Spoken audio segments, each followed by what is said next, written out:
Hey everybody, welcome to College Algebra. This is Math 35 at College of the Sequoias.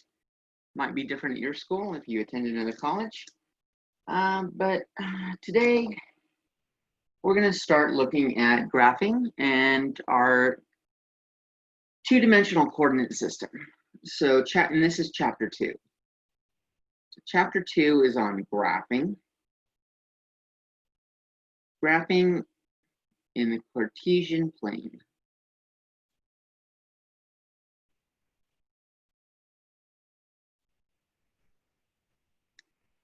So when we graph in 2 dimensions,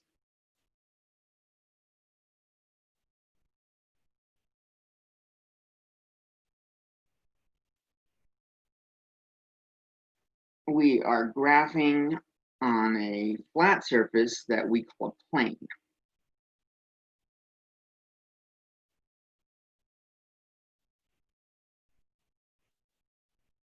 Called plane.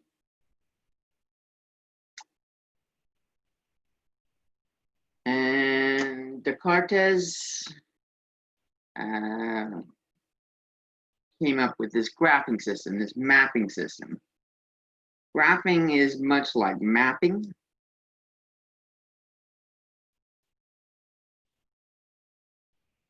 And mapping is called cartography. When you map something, a cartographer maps. Cart is referring to the Cartesian plane. The two-dimensional plane is called the Cartesian plane.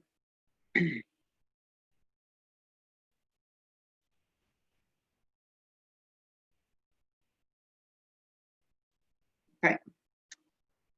And it's named after a person that did this a lot way back when, Descartes. But none of that is important. The big thing that we're looking at is we're going to be graphing in 2D. It is called the Cartesian plane. I don't think they ask you any questions on it. I'm surely not going to. Let's just take a look at it. So in 2 dimensions,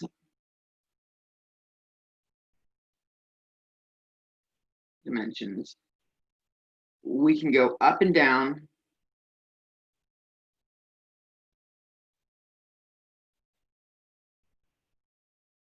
or left and right.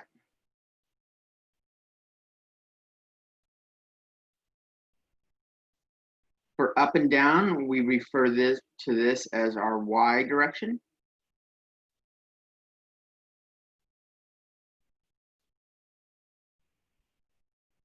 Left and right is the X direction.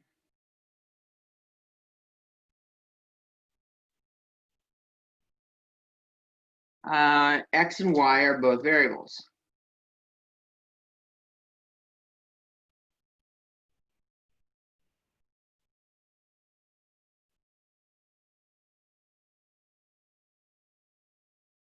Okay.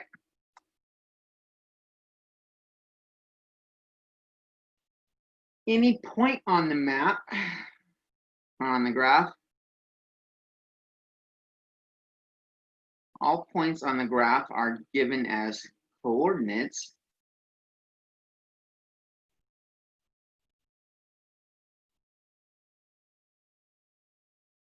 And we write them as X, Y.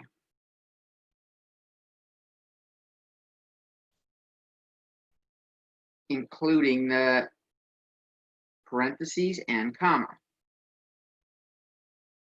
It's part of the whole package deal.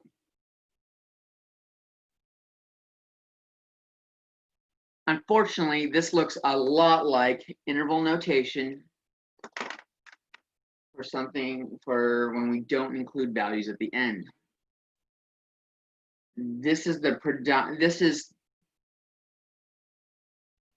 when it's written with paragraphs and a comma and with 2 numbers like that separated, it is more often referred to as a point on a graph than an interval. Just because we do a lot of stuff with graphing. So pause this if you need it up longer, and then we'll start looking at it.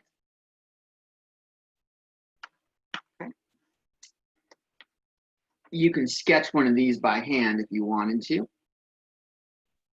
Just make a vertical line down the middle, a horizontal line down the center. Put arrows on it.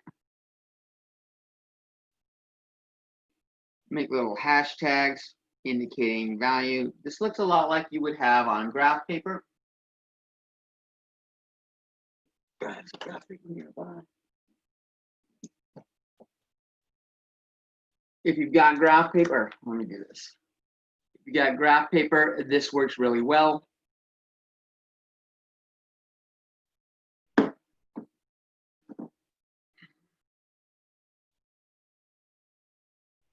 And so I'm just going to set up, if you don't have graph paper, this is what you do. You just draw it, and then you don't draw all the little lines that are on graph paper.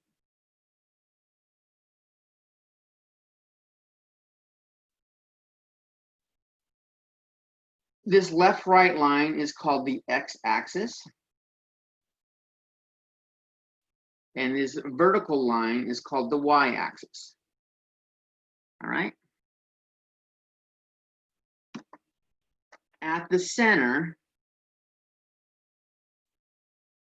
is called the origin.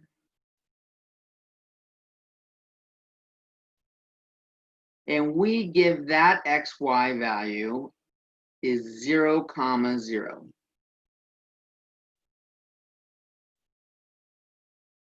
Okay.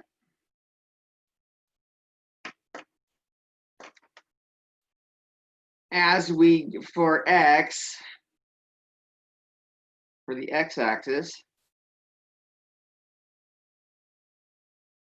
right of the y-axis is positive.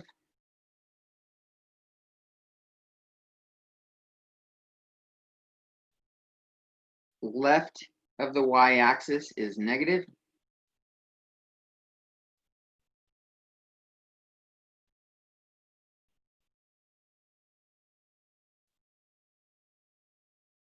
And for the y-axis,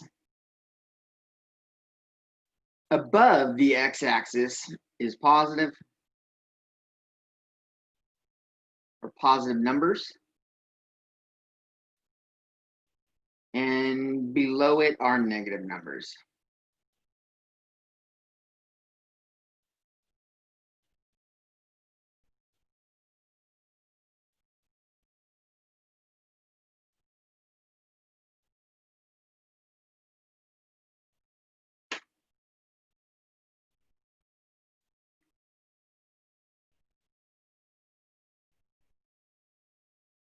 Five, 10, 5, 10, negative 5, negative 10, negative 5, and I didn't do negative 10 down.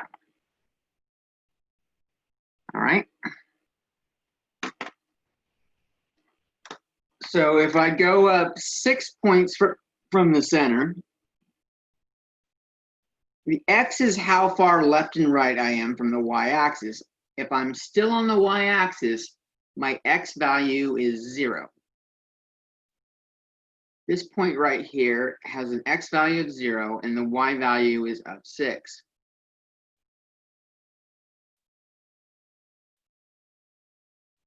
And if I go down like 7, my x value has not changed. It's still not left or right from that y-axis. It still has a value of 0. And now we're down 7. Since we're below the axis, we're going to write it as a negative number, negative 7.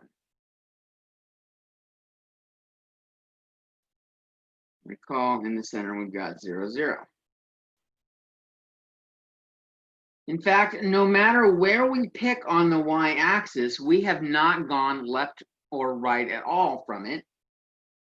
For all points on the y-axis, x equals 0 on the y-axis.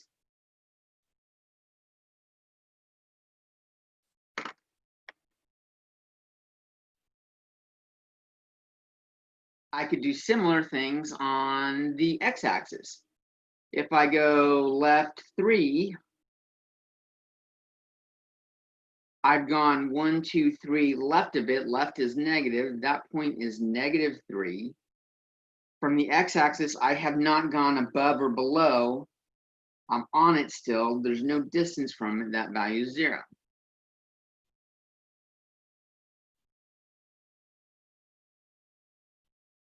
And if I go 9 values to the right of the origin, I'd be over here. 1, 2, 3, 4, 5, 6, 7, 8, 9. I'm 9 values to the right of the origin, so 9 units. And I have not gone up or down, so that's 0 for y. So just like the y-axis has x equals 0 everywhere on it, the x-axis has y equals 0.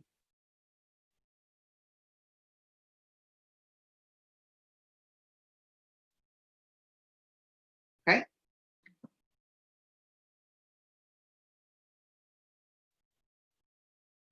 These two lines break up the area into 4 zones. We call this zone is called Quadrant One.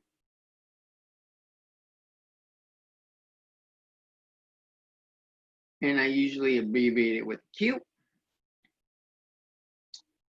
And the zones are numbered going counterclockwise. So I'm not going to go down to get to Q1. I'm going to go left, or Q2. I'm going to go left. Over here is Quadrant 2. I keep going counterclockwise. Q3 is down here. And finally, Q4.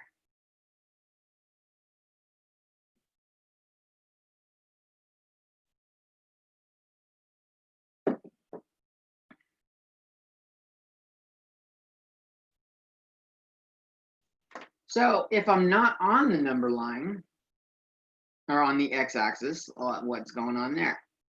Let me do a fresh graph for that so that they don't interrupt it.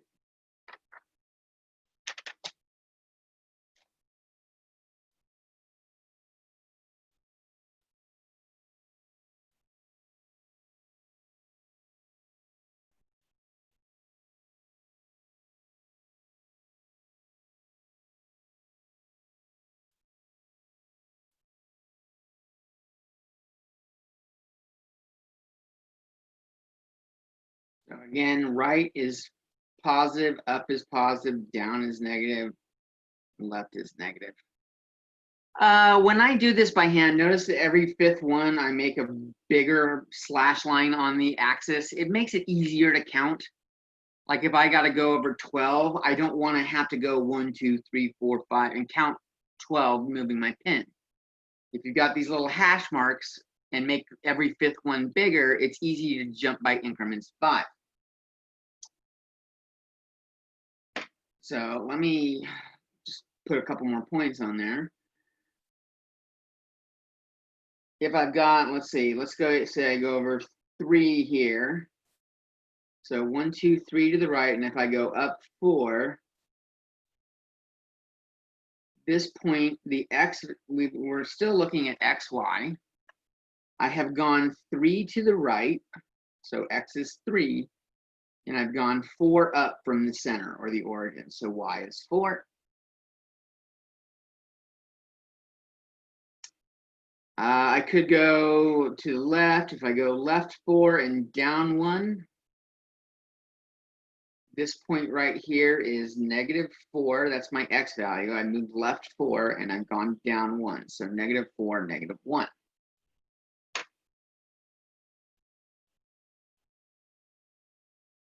So I could connect these lines.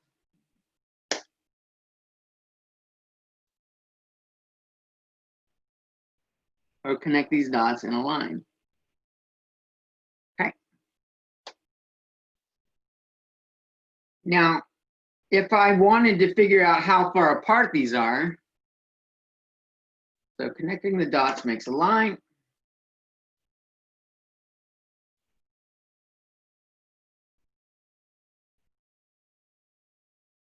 Well, it actually makes a line segment.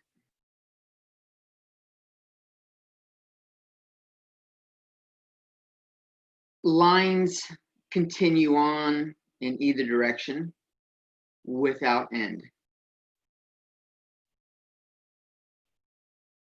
Lines continue on in both directions without ending.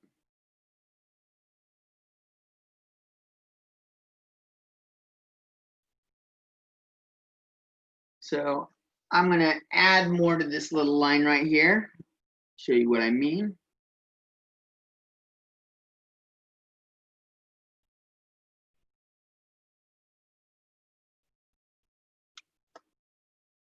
When we want to say a line continues on without end, we put little arrows on it. Okay.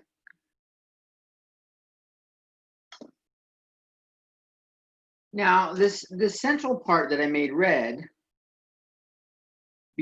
and that's the line segment between -4 and -1. Oh, let me write down what line segments are. Line segments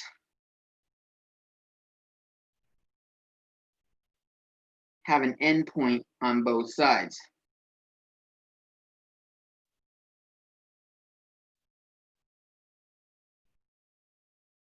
So there's a start and a stop. Start on the line and stop on the line. So lines go infinitely onward in both directions. Line segments end in both directions.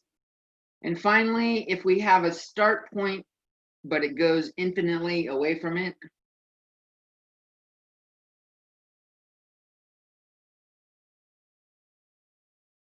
that has a line leaving it in one direction, such as something like this.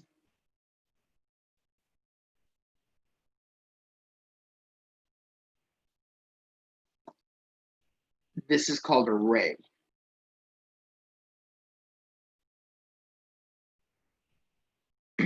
Okay.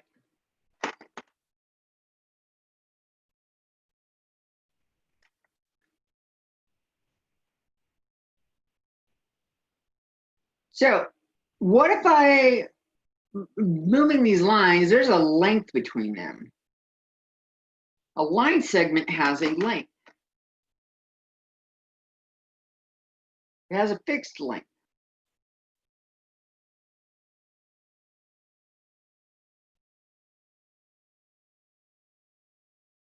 How do we calculate it?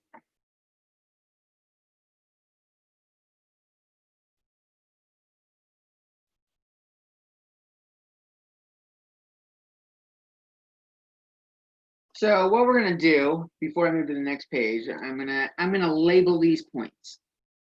My 3, 4 point, I'm going to call x1,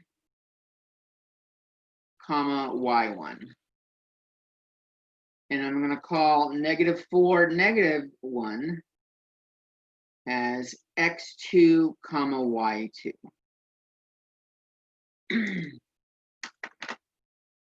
We give little subscripts on the variables x and y to indicate different points. It comes pretty handy in formulas that we use.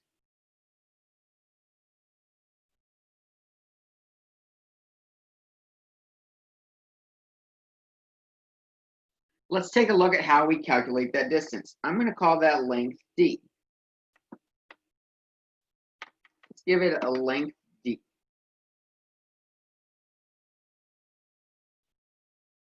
So that value right there is d units long. Okay. So how do we do it? Well, let me label my points again. Point number 1, x1, comma y1 was 3, comma 4. Point 2 is x2, y2, and that was -4, comma -1. We have a formula. The formula for the distance between 2 points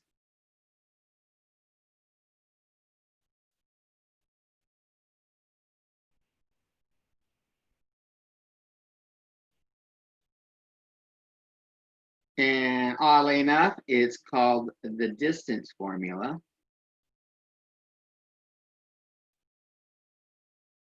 So original, huh? The formula for the distance between 2 points, if we label them x1, y1, and x2, y2, the distance is, I used a capital D earlier. D is the square root. We take the x values and subtract one from the other, x2 minus x1, and we'll square it. And then we'll take the difference between the y values, y2 minus y1, and we'll square that difference.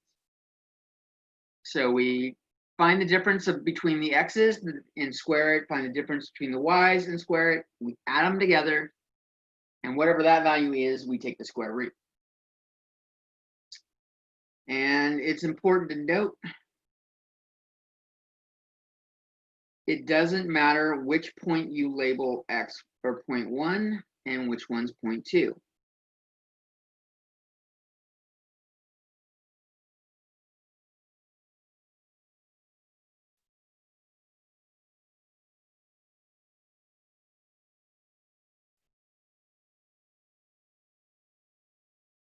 And let me just illustrate that real quick. If I do x2 minus x1 and I square it, x2 is -4.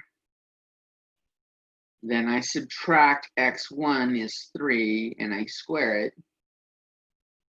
-4 minus 3 is -7. And we square that, -7 squared is 49.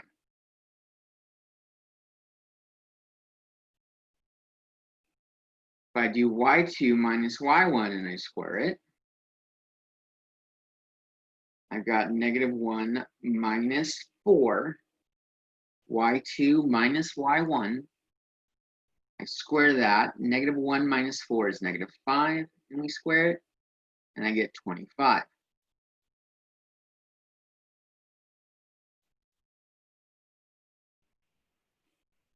So my distance formula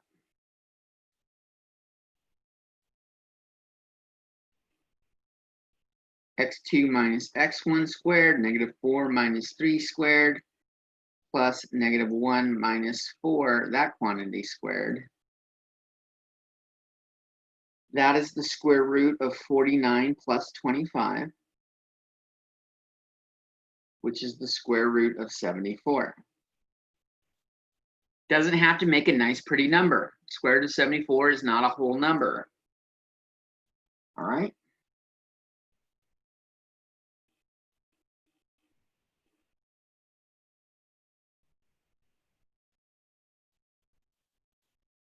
You can even estimate that distance without a calculator, estimating it.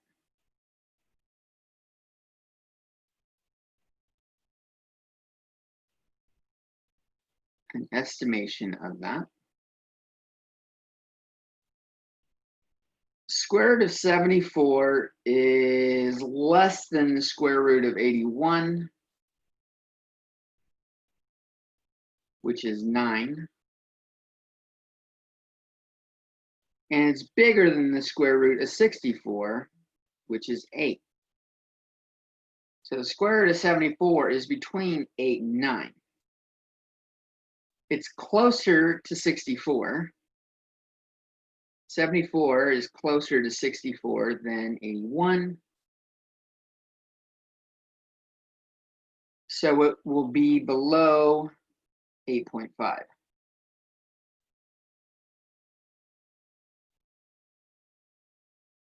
Maybe 8.4. Wait. No, it's not. That's 10 apart. That's only 7 apart. It's actually closer to 81 than 64. So it should be above 8.5.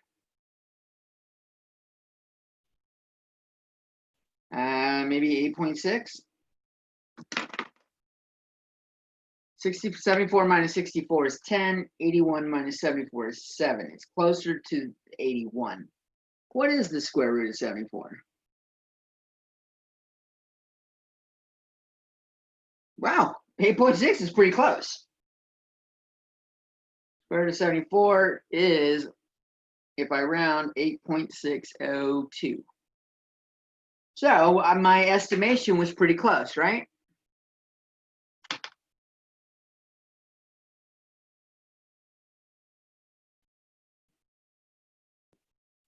Now I told you it doesn't matter which point, which value is, or which coordinate is 0.1 and which one's 0.2. Let's switch them. So let's swap 0.2 and 0.1. 0.2 will now be the 3, 4, and 0.1 will be the -4, -1. Again, distance is x2 minus x1 squared plus y2 minus y1 squared.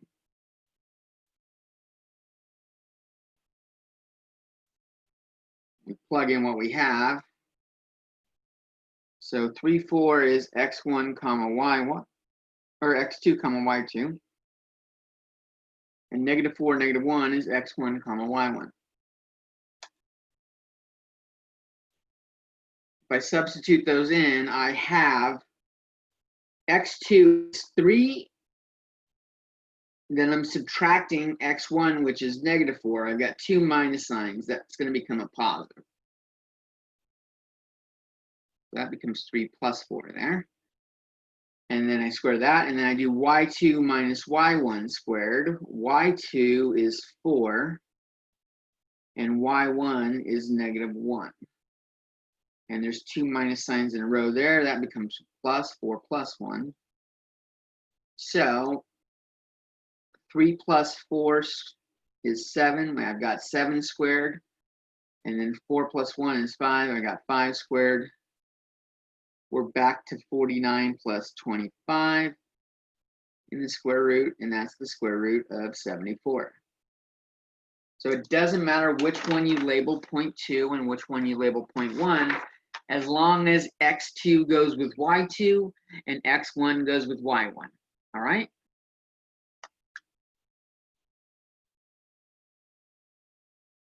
Let's have you try it.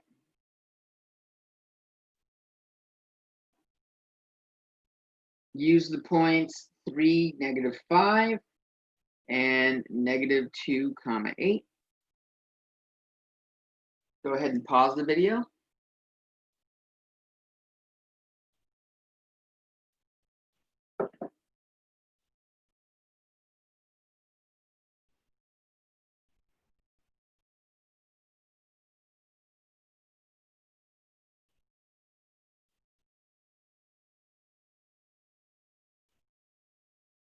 All right. So I'm going to just do x2 and y2, and I'll do x1 and y1.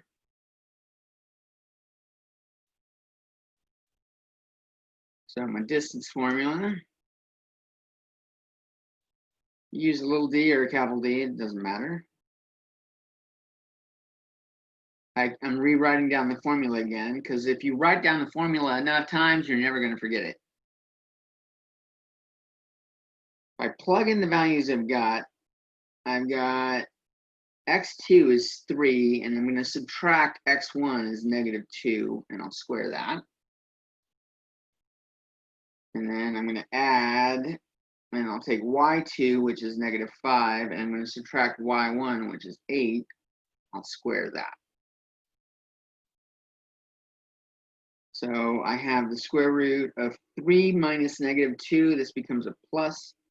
3 plus 2 is 5. I've got 5 squared. And then -5 minus 8 is -13.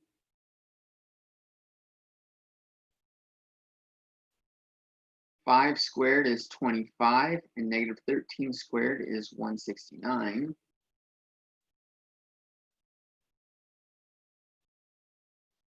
And we add those up. Let's see, I got 189, and add 5 is 194. The distance is the square root of 194.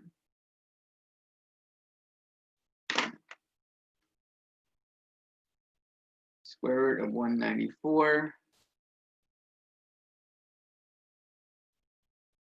And that's about 13.9. I'll add some more decimal places, 13.928.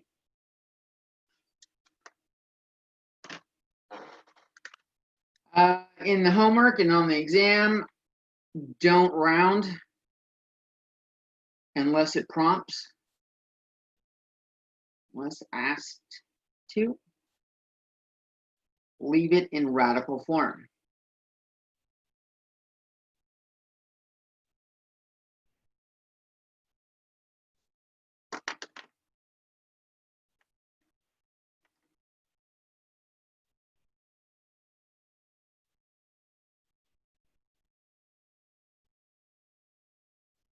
So where does this show up? Lots of places. Let me give you an example though. The distance formula actually stems from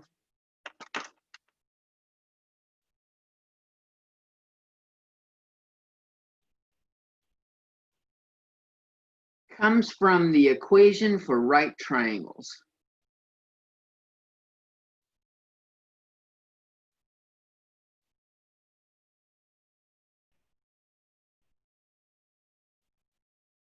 And you'll explore that a lot more in trigonometry. But a right triangle has a nice little square. When two lines of the triangle, they cross to make like a plus sign. If you were to do it, it makes a nice little square in the corner. And if we call one side A and one side B, the two vertical and horizontal, the diagonal line, the longest line, C, it's A squared. If you square A and you square B and you add them together, you get C squared.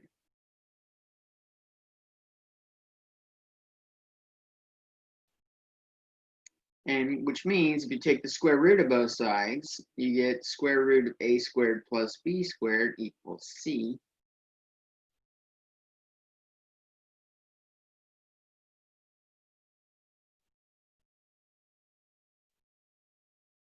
But what if we label this? Let's call this point x1, y1. And this point up here is x2, y2 at that point. The triangle in the corner has an x value, it's straight down, x2, and a y value straight across is x1. So on this picture, that's how we would graph it on a coordinate. That was just exactly like that. A, the distance between the distance of A is x2 minus x1.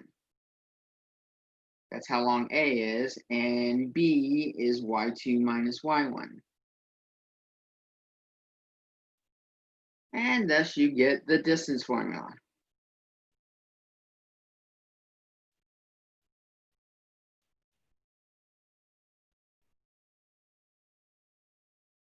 And we use D for distance. But it does come from this formula for the right triangles. This formula is the A squared plus B squared equals C squared is also called the Pythagorean formula. Pythagorean formula or Pythagorean triangle.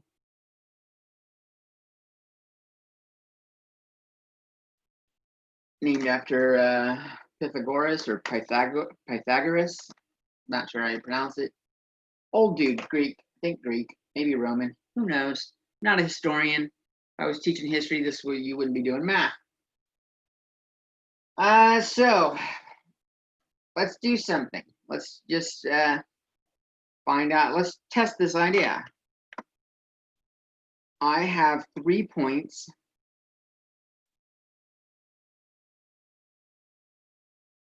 P is 0, -2. Q is 5, 1. R is -4, 3. Do these points make a right triangle if I connect them?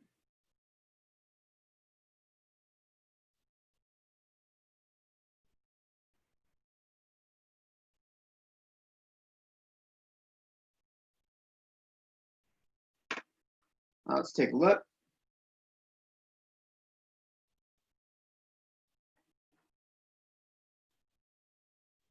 And graph them real quick.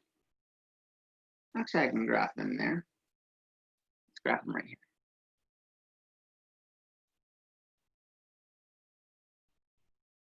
I need to go right 5 to get to Q. None of the numbers are bigger than 5, so I'm only going to make 5 slashes. Now, when you're doing it by hand, it's hard to get the little slashes to be exactly the same distance apart. If you're doing it with graph paper or something like that, this is much easier. So let's plot my points. 0, -2 is down right here. That's P. 5, 1 is right 5 and up 1 over there. That's Q. And R is -4 up 3 is right there. That's R. If I connect the dots,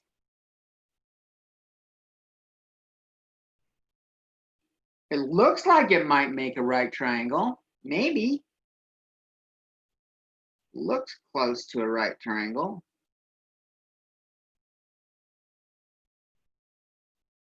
But looking close is not enough. Let's just check it in the formula. Okay. So maybe this corner down here in the triangle might be the right angle.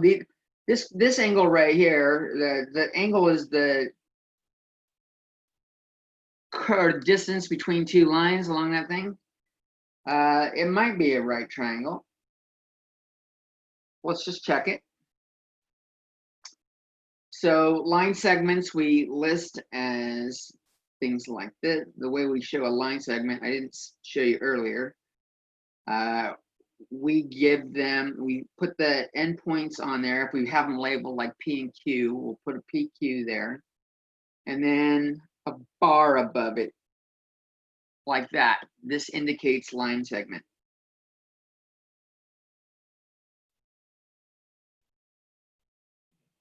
Okay. So the line segment PQ has to have a length. I need my P and my Q up there. 0, -2, and 5, 1. I can do P minus Q. 0 minus 5 squared plus -2 minus 1 squared is 5 squared plus -3 squared is 25 plus 9 is the square root of 34.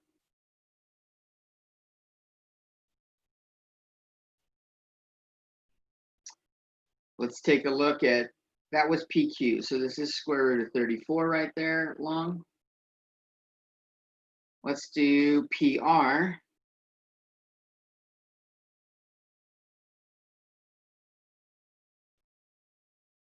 PR is 0 minus -4. That's my X values squared. My Y values is -2 minus 3 squared. I've got 4 squared plus -5 squared. 16 plus 25 is 41. So that's the square root of 41.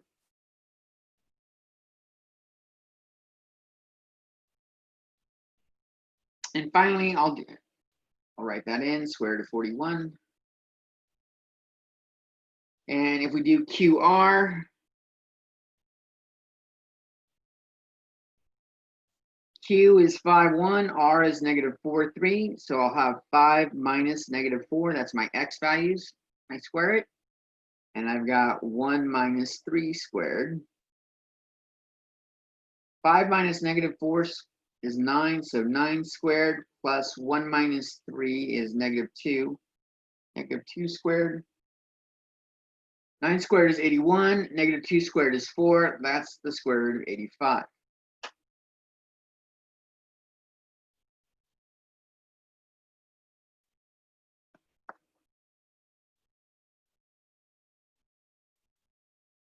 Now, if this is a right triangle,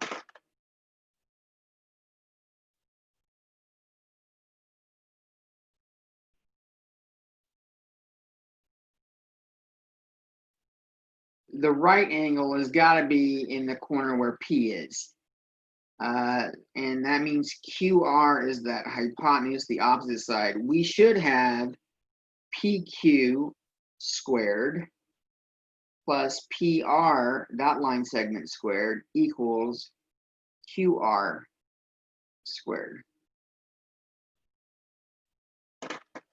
So does the square root of 34 squared plus the square root of 41 squared, does that equal the square root of 85 squared?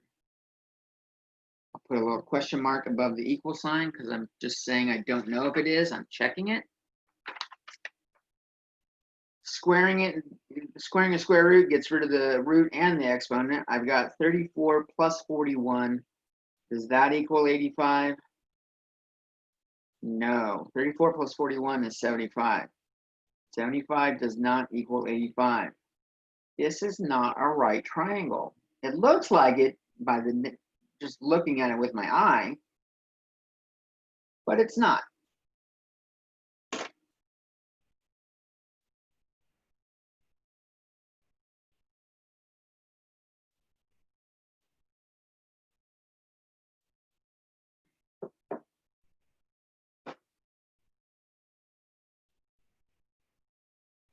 Now, we can also do something similar with a line.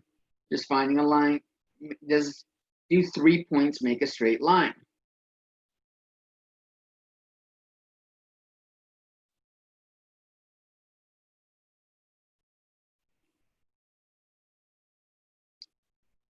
If I've got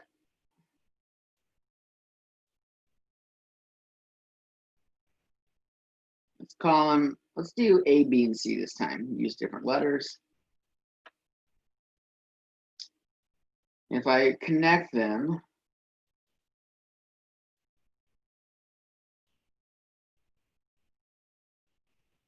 let's call A to B D1 and B to C D2.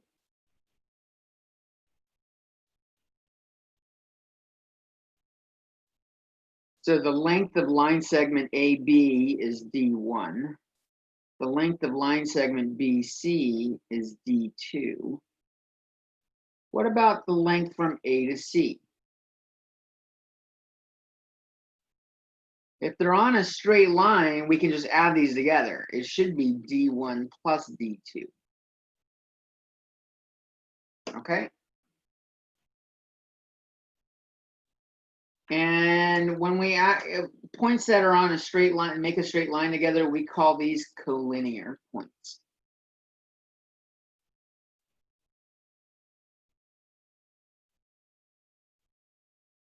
And lines that aren't straight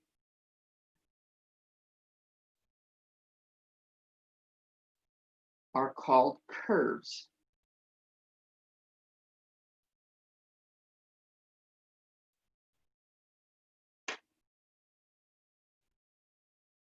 In mathematics, line means it's straight. By saying something is line, we are saying that it's straight. It doesn't curve at all.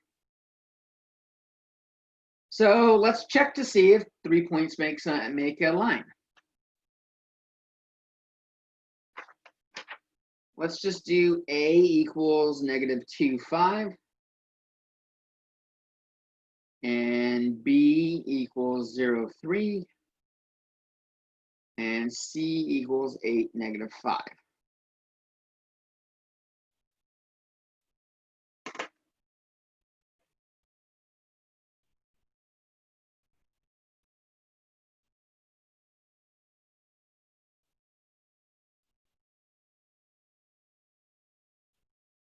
C is right there. B is there. A is there. They look like they make a straight line.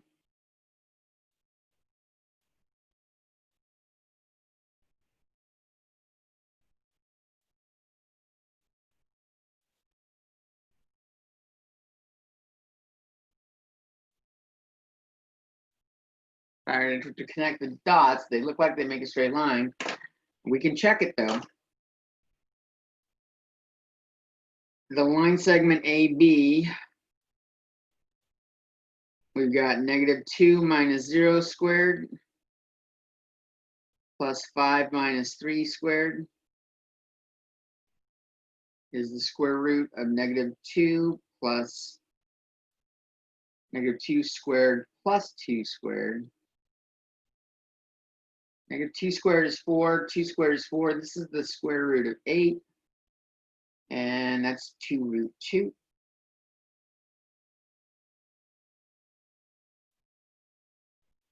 If I do BC, you guys just pause this and do the other ones. Do BC and then calculate AC.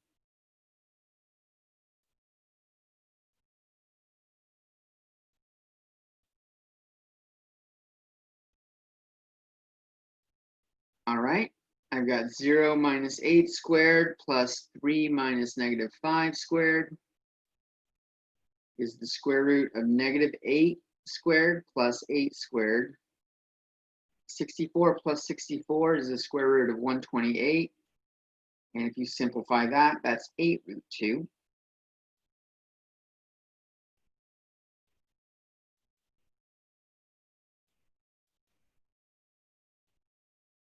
And A to C, -2 minus 8 squared plus 5 minus -5 squared.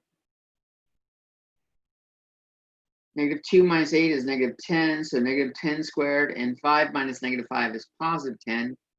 +10 squared. That's 100 plus 100, which is 100 times 2. And when we split up radicals, I can pull the radical 100 times radical 2. This gets me square root of 200, but this is how I was doing it quicker. 100 times 2, square root of 100 is 10. This is 10 root 2. That's how I was doing these steps in my head.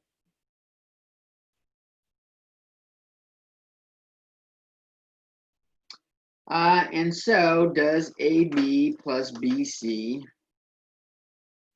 Line segment AB plus line segment BC, does that equal line segment AC?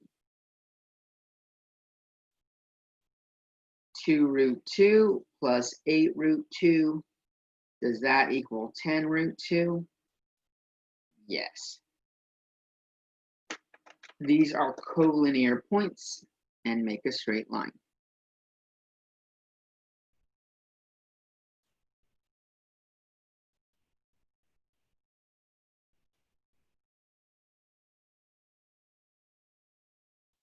Make a line.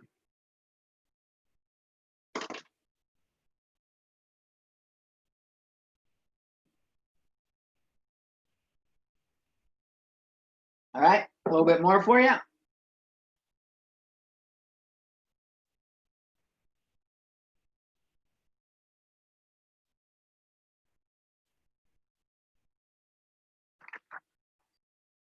So let's say I have a line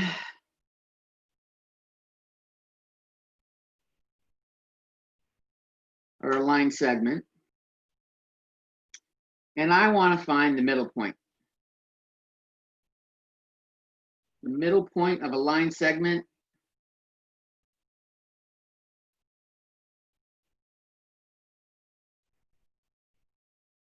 is called the midpoint. And we have a formula for that as well.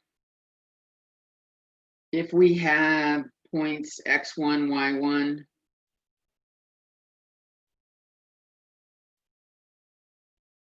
and x2, y2, the midpoint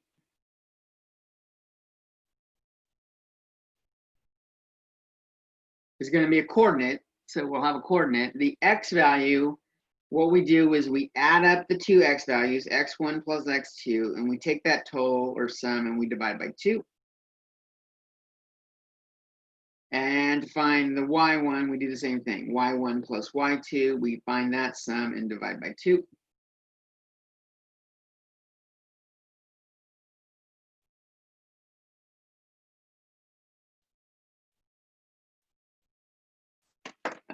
how can we use this? Let's do an example. Point 1, P1 is -7, -5. Point 2 is going to be -2, 13. And our goal is to find the midpoint.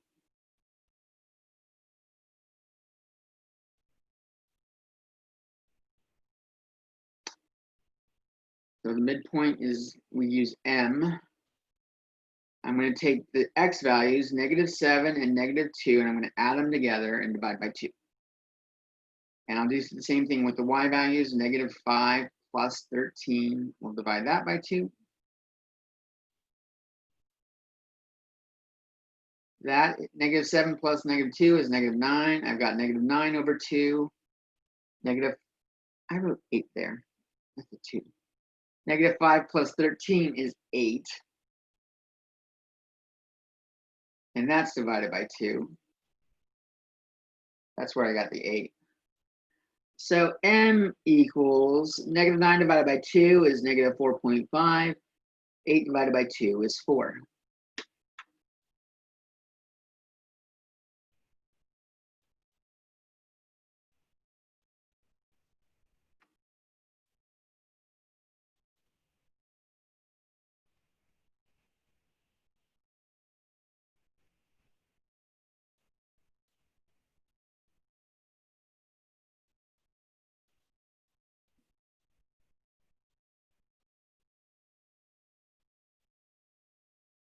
All right, here's a fun example.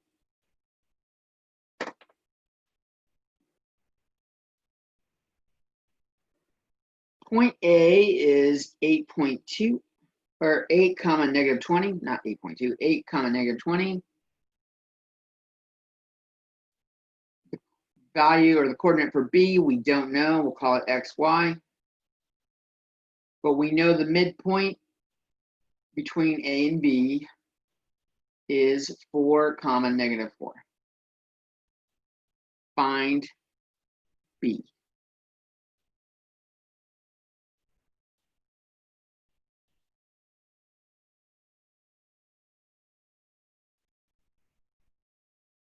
Okay, this is how we do it. I know the formula for midpoint is x1. Let's call A x1, y1. And B will be x2, comma y2. So the midpoint is going to be x1 plus x2, 8 plus x2 over 2. And the y value is going to be y1, which is -20, plus y2, we don't know, over 2. And we know that's got to equal 4, -4. So I can match these up. I can match 8 plus x2 over 2 equals 4. If I solve for x2, multiply both sides by 2, I get 8 plus x2 equals 8. If I subtract 8, I get x2 equals 0.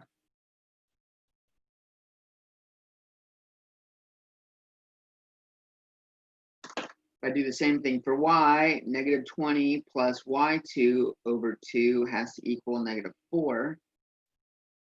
If I clear the fractions by multiplying by 2, I get -20 plus y2 equals -8. If I add 20 to both sides, I get 20 minus 8 is 12. So x2 is 0, y2 is 12, which means B is x2, comma y2, 0, comma 12.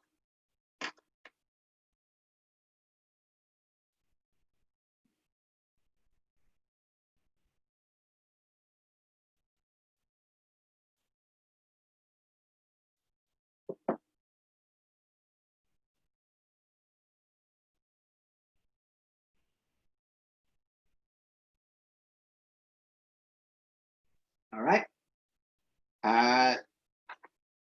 So we're working with this coordinate system, the Cartesian system. So we will go over this more, but if we want to coordinates are also called ordered pairs.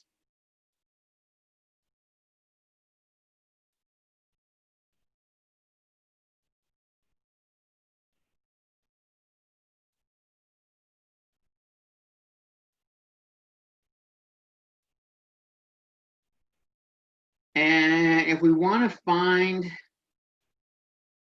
finding ordered pairs for an equation,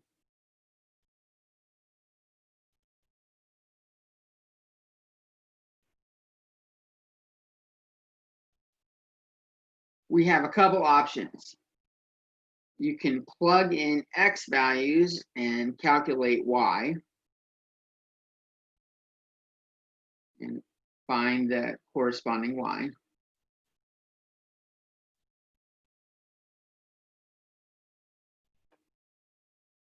Or plug in y and find the corresponding x.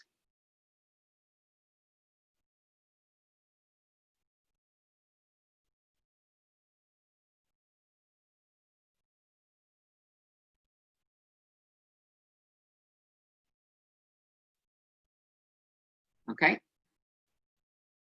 So let's do that. I'm going to give you an equation. Let's use the equation y equals negative 2x plus 5.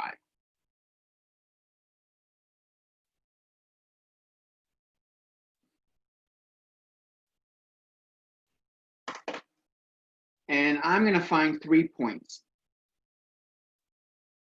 Let's find, this is how I'm going to do it. I'm going to make a little table. I'm going to make the left column x and the right column y. I want to find, so I've got my system, my graph.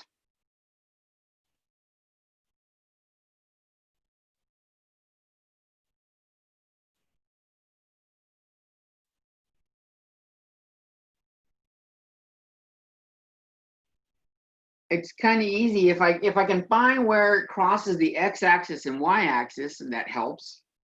So let's find where like x equals 0, what y value that is. Let's find where when y equals 0, what x value that is. And then we'll find a third point once I find those. So when x is 0, we're on the y-axis. When x equals 0, we're on the y-axis. This is called the y-intercept. It's where it intercepts the y-axis. And I tend to abbreviate this y-int. Okay? That's my top one. So x equaling 0 is my y-intercept.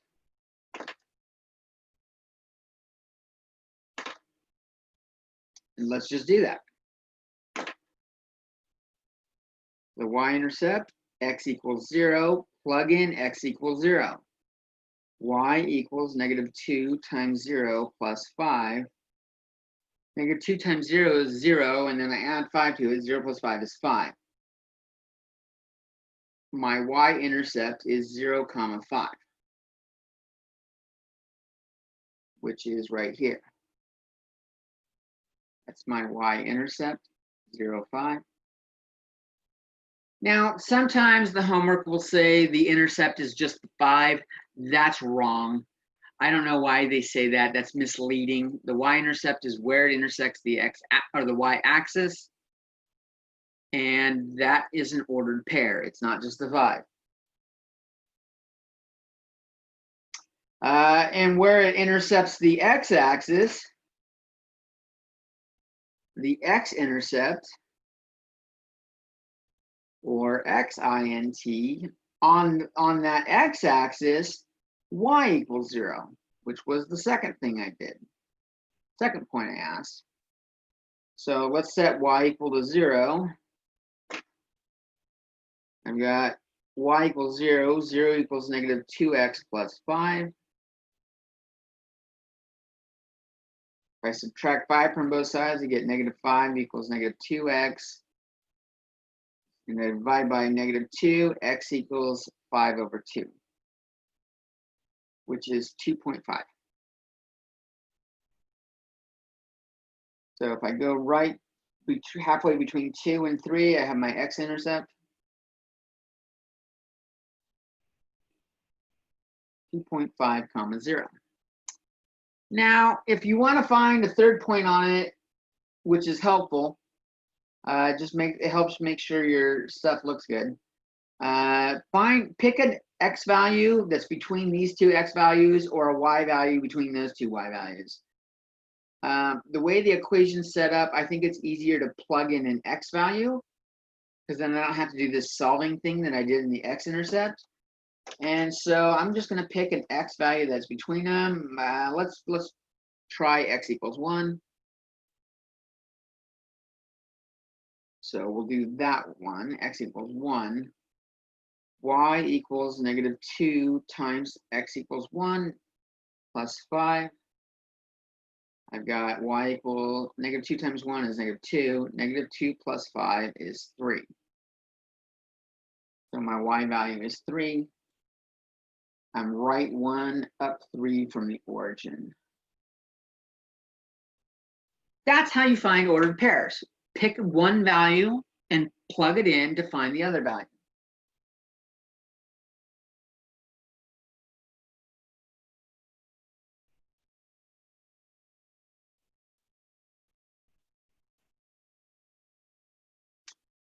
This happens to make a straight line. This is the equation for a line. We will go over this more in a later section.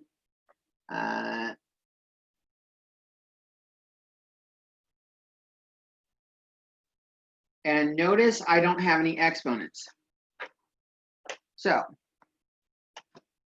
no exponents listed means they equal 1.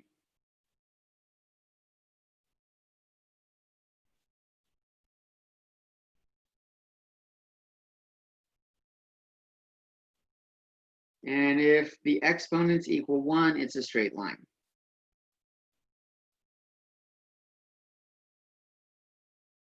It's a line.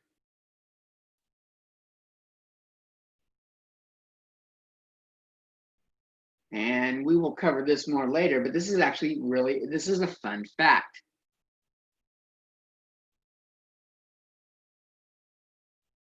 If there is an exponent n,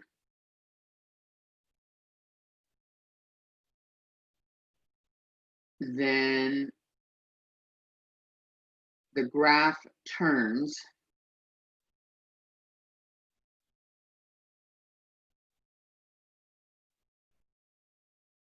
at most n minus 1 times.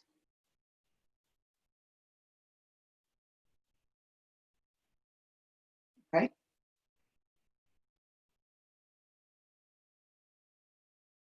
We just had y equals -2x plus 5.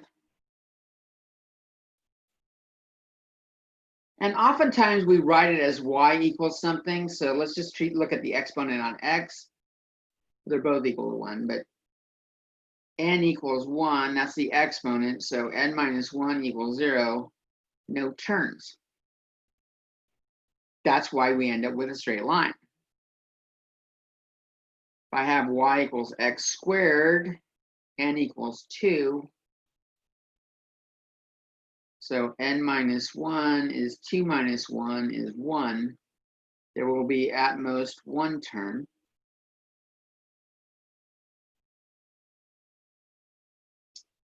Which means I could be going downwards and then I turn and make it go upward. Or I could be going upward and turn and make it go downward.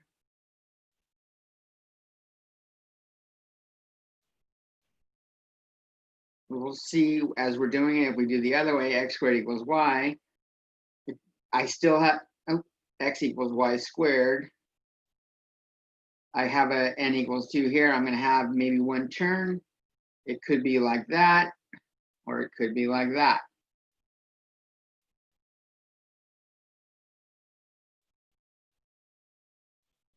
And that just depends on whether or not there's a negative sign in there. y equals x squared, we call it parabola.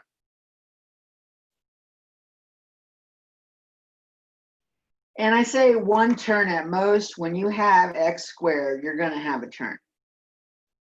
The at most part comes in when it's bigger than n equals 2. If we have like y equals x cubed plus some other stuff, n equals 3 here. So n minus 1 equals 2, at most 2 turns.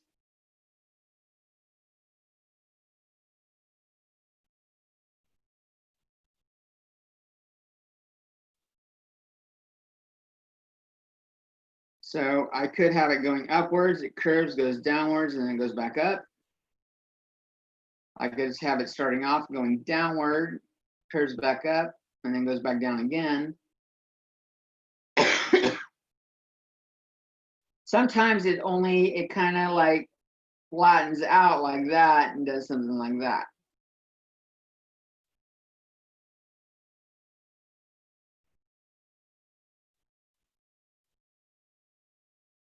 So here the 2 turns are visible, are clear.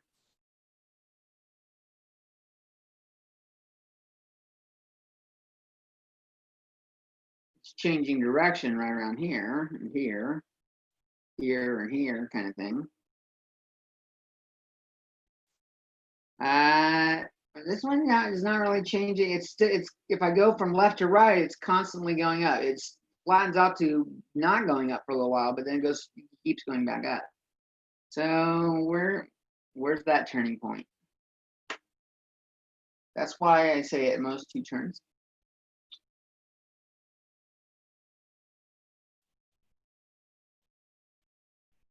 Let's give you some more practice.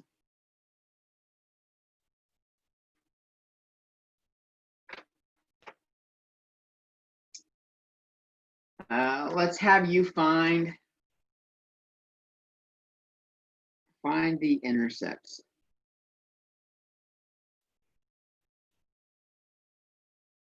For y equals negative x squared plus 1.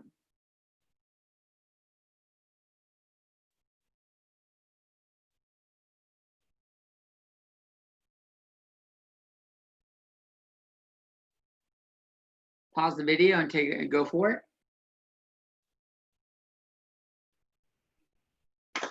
Okay. Recall the x-intercept is when y equals 0. I've got 0 equals negative x squared plus 1. I can add x squared to both sides. I get x squared equals 1. If I take the square root, I get x equals plus or minus 1. Which means my x-intercepts, there's 2 of them. When y equals 0, x equals 1, or negative 1. 2 x-intercepts.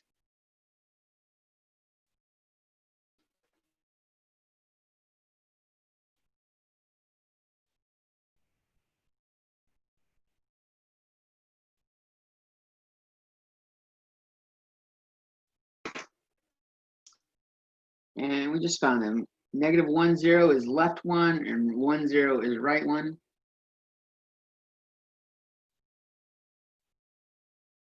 And if we do the y-intercept,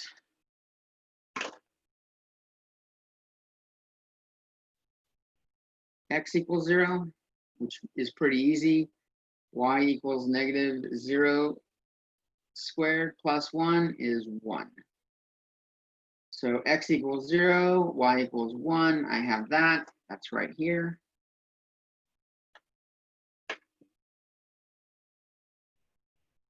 Does this make a v?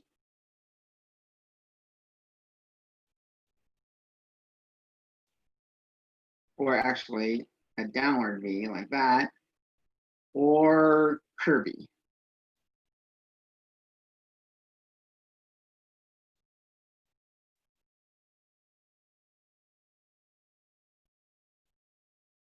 Well, one way of doing it, let's pick some more points.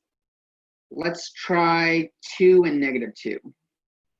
Let's do x equals plus or minus 2. So when x equals 2, y equals negative 2 squared plus 1. 2 squared is 4. I've got y equals negative 4 plus 1 is negative 3. I'm going to have a point 2 comma 3, negative 3.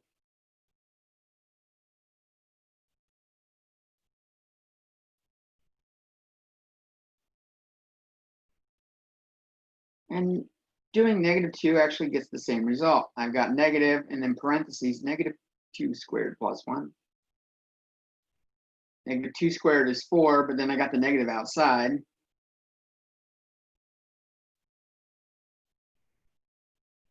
Got negative 2, negative 3. So I go left 2, down 3. And that doesn't look like it's making a V. This is a parabola going downward.